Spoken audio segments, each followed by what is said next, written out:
और क्या है प्रेम दशा? और सबे सुख देह के पिया मानते गए भूल, अब लोकत मुख माधुरी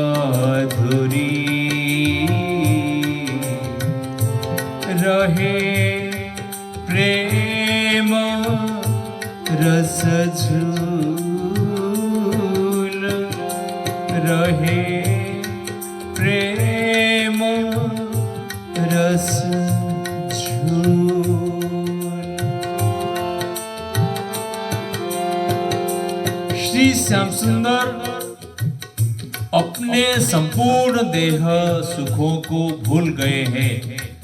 वे एकमात्र श्री प्रिया जी की रूप माधुरी को देखते हुए प्रेम रस में झूल रहे हैं, प्रेम रस में झूल रहे हैं, झूल रहे हैं।